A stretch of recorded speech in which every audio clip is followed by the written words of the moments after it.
Good morning, viewers. This is Olubumi Shodipo for Darling Television, and I have with me a special guest, the CEO of Darling Television, Mr. Rotimi Johnson.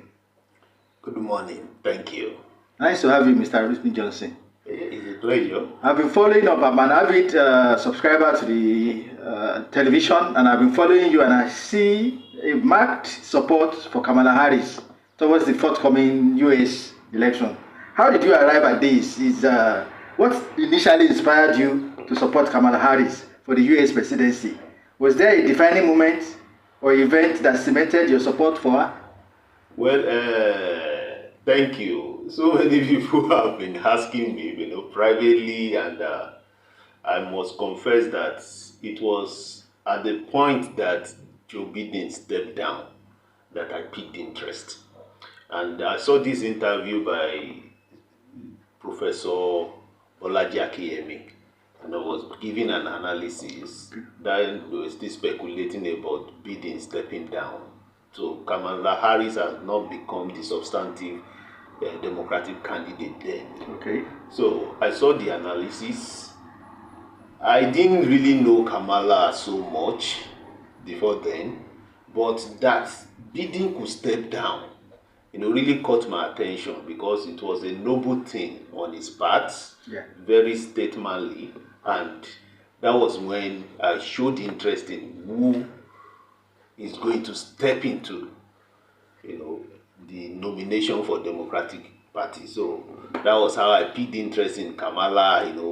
CNN, other international media started profiling her, among other likely nominees. So I looked at it and this statement by Kamala that she is a prosecutor and she'll be contesting against a felon. I heard that too. So that just kind of boosted my interest. This is interesting race. A prosecutor versus a convicted felon. So let's see how it goes. So Kamala represents my leadership value. So I felt, okay, let's see how it goes.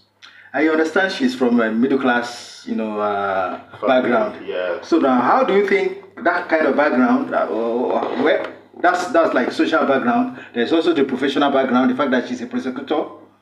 But generally, how do you think her background and policy will influence her policy priorities, and how do that align with your vision as an individual, your vision for leadership? The class, the middle class that she represents, the middle and the lower class, they are always more in any society. Yeah, that's right. So that's right. Pitching her tent, just like in Nigeria, they say that I'm one of the masses.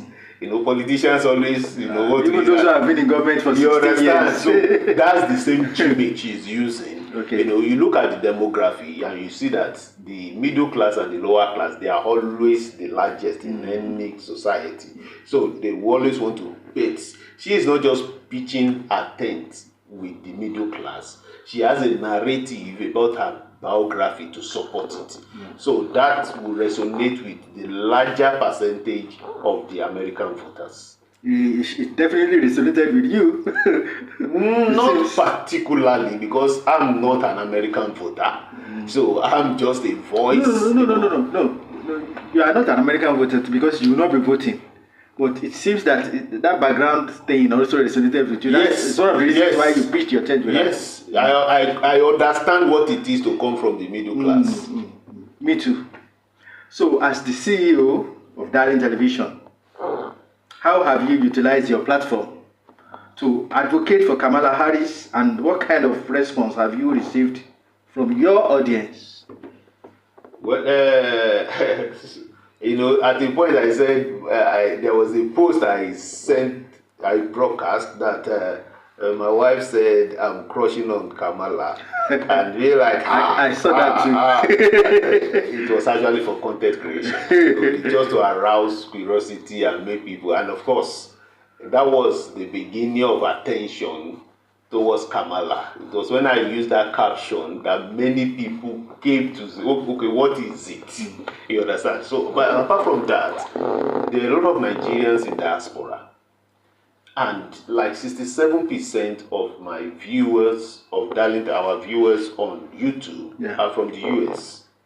Like 67% of the viewers are from the US. Card carrying US citizens. I wouldn't know, but the YouTube statistics show that majority of the viewers, like 67%, are from the US, even more than viewers in Nigeria. And those who make comments on the YouTube channel and TikTok channel, majority of them are Americans. They are from the US, particularly Trump supporters, the Trumpsters. Okay. You know, they get irritated by the things I post, so they come to attack, you know. So I believe that there is this, you know, how you use social media to create perception, you know, and mold people's perception about a personality. So irrespective of where you are in the world, even that I'm in Nigeria, they don't probably even know where I am posting from. So it's passing across an impression, is giving them, okay, there is this black man that believes in Kamala. You understand? So there is how it will also rub on their perception, particularly the black folks, of their impression about Kamala and about her presidency. So it's a typical example about how the statement when they say the world is a global village. Yes, exactly. This is a very good example. Exactly. In fact, a guy, you know, engaged me that he's an American. He said he can't stand Kamala. She laughs too much. This, that. I'm against. Why am I against Donald Trump? Donald Trump is a family man. Is this? Then I put it to him that look, it's not usual about being family man or not. He's a convicted felon. He uses vulgar words. He is not a decent man. And he's going to be the president of America. If somebody like that end up becoming the president of America, then other part of the world are going to be in problem, because it will be like an example. If a convicted man can be elected as the president of America, then what are we talking about in Nigeria? What are we talking about in Ghana or other African countries? So America has been the example for the whole world when it comes to democracy. And this is going to be a major dent that may not be repairable. Many of us still remember what happened to, you know about the girl that, the White House that caused the presidents a lot of problems and all of that. Monica Lewinsky. Exactly. People were quite impressed that a country can do that to a president because of, but let's go on. Looking at both domestic and international issues, are there specific policy areas where Kamala Harris stance particularly resonates with you? Well, one of the things she keep talking about is the issue of freedom. Okay. You know, although my Christian friends, many of them are objecting, you know, to that freedom of a woman to decide about her body. You know, that there shouldn't be abortion ban, for instance, and the issue of homosexuality, which Donald Trump has been very strong in coming against it. But the issue about freedom for a woman to take decisions concerning her body, I can understand, because I'm a father and I have daughters. I know there are circumstances and situations where abortion is like a lifeline. The second chance, sometimes. So, on those situations, they are for medical purpose. That life-threatening situation that, look, you have to save the mother, to take this out, to save the mother. So I cannot have a blank, I cannot support a blank, ban on abortion. Then I also look at it from the perspective that, okay, even in countries where there is ban on abortion, like Nigeria, are there still no abortion? It still goes on. It still goes on. So, what is now the justification for a blank ban, total ban on any kind of abortion? No. No. Let the woman decide. Let the woman decide if she wants to keep it or not. Personally, as a person, I don't support abortion. I don't in any way. But, as a leader, you must also be mindful of the diversity of the people you are leading. Okay. So you don't force your opinion on some things on the generality of the people. That really resonates with me. Okay. Then she keeps emphasizing that American democracy is the leader for the world. That the character and the attitude of the person that will sit behind the seal of the President of the United States of America is very, very important. Then she used the word. He said, Donald Trump is unserious. But the consequences of allowing him to get to office again are very serious. Play on words. Yeah. So, but in terms of character, because she's making that statement now, she's attacking the character of Donald Trump as a campaign pitch. Mm-hmm. But what about her in terms of character and leadership? What qualities does Kamala Harris herself possess that you feel differentiate her from Donald Trump? Well, if you look at, I don't know to what extent you've been following the campaign. Till today, Kamala has not made any comment that would demean or belittle any class, tribe, or nationality. Till today, no one has been able to fault her that she made a comment unlike Donald Trump. And that is leadership.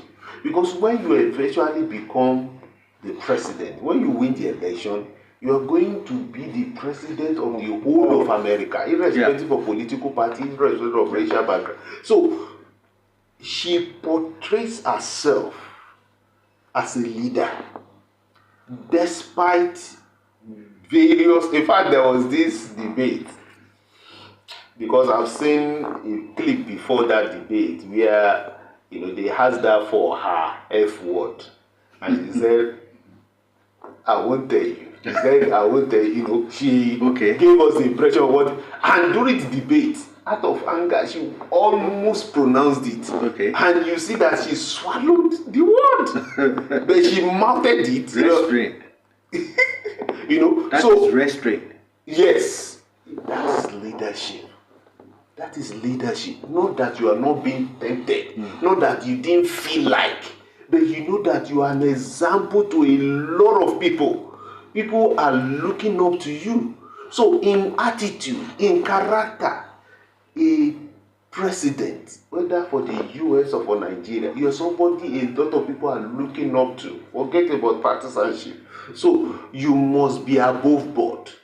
So in a campaign, despite all the vulgar words and attack coming from Trump, she has tried as much as possible to not to be drawn into that. Yes, stay above board. So that's character.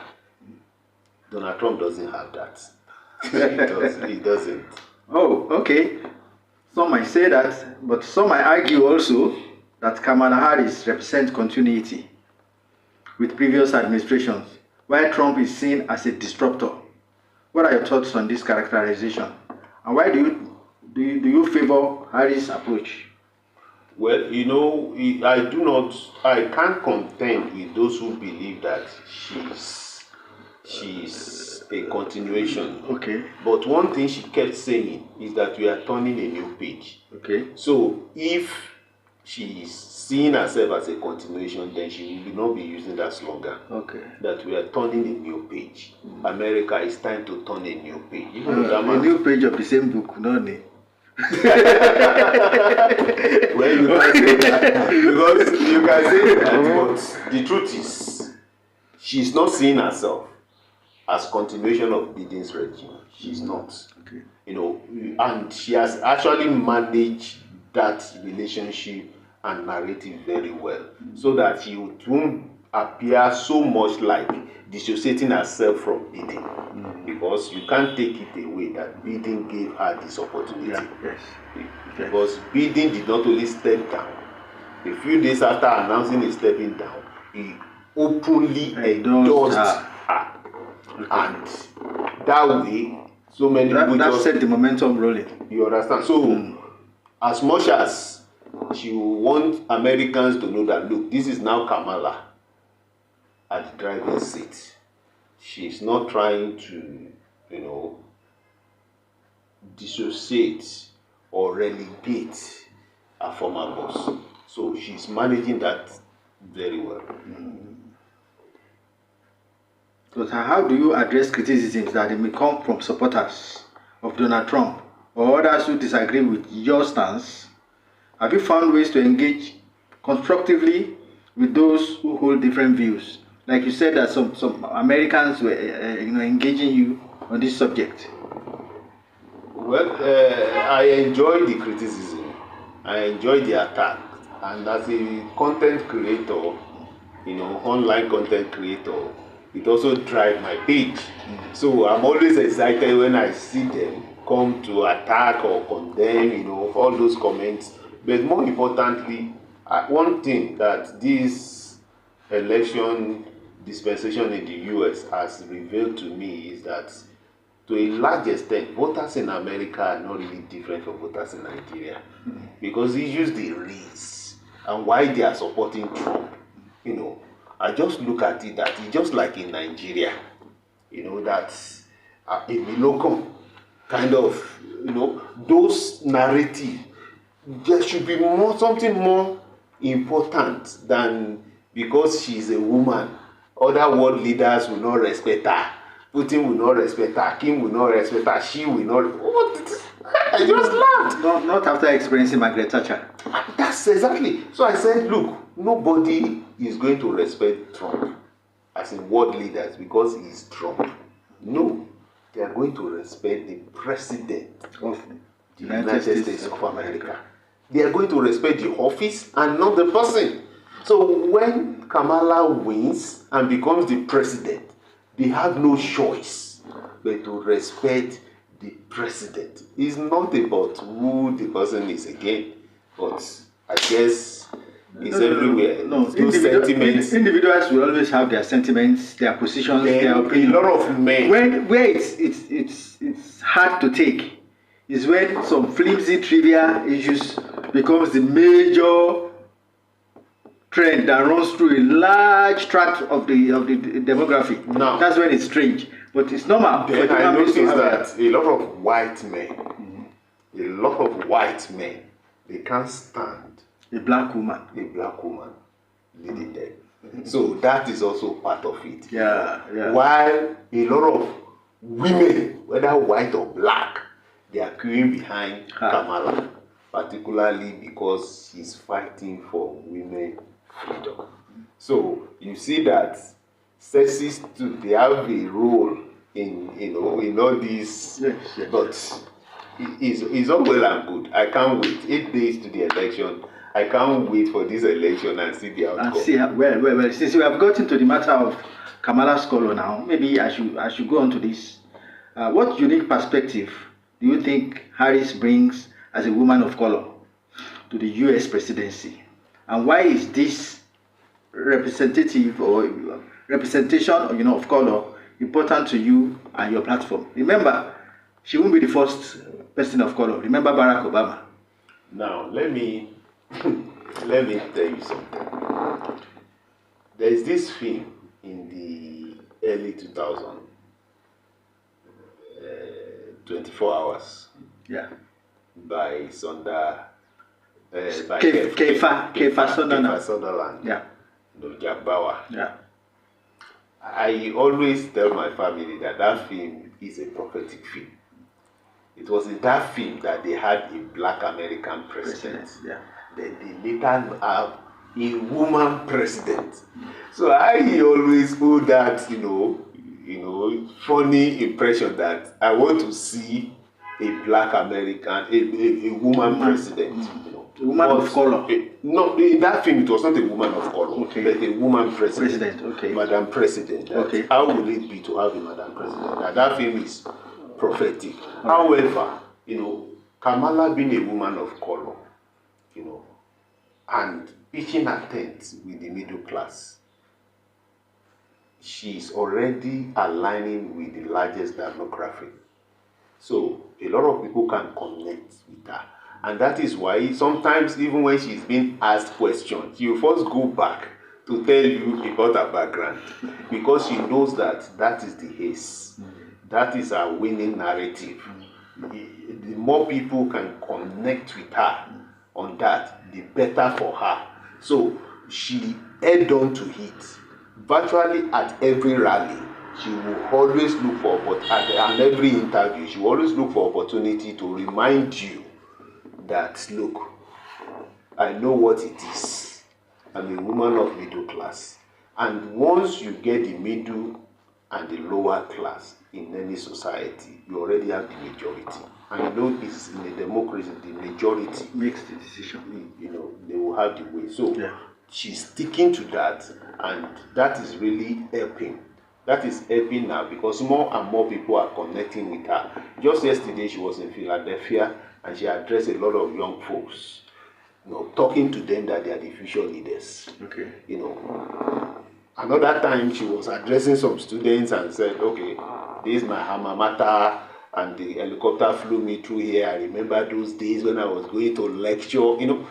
The more you can connect with people, the more they will think, okay, you deserve my vote. This one of you us. See her dancing with some people, you think her talking about cooking recipe and all those, it's just trying to connect with diversity and a lot of people. The more you can connect with people, the more your message will resonate with them, and that is what will drive them to make the sacrifice to go out. And when they go out to vote, they will say, this person, that's the person I'm going to. Unlike somebody that is always uttering aggressive words, in Springfield, the illegal immigrants are eating cats and dogs. Those kind of words are going to, they're going to find it repulsive. Alienate a large portion of voters. You have made some things, negative comments about blacks, even as president. We saw what you did concerning the black folks. So, in some people, that is enough to make them withdraw from you. So, as a leader, somebody looking for votes, the more you can connect. So, coming from the middle class and keeping to that narrative is helping her to connect with the larger people. Already, she's already shown that she's not interested in the elites. Those ones are Donald Trump's people. So she's not even saying anything to attract them, because they are always very minor. In every population, they are always less than 5%. In any population, even where you have the highest, richest people, they are always less than 5%. And most of the time, they don't even vote.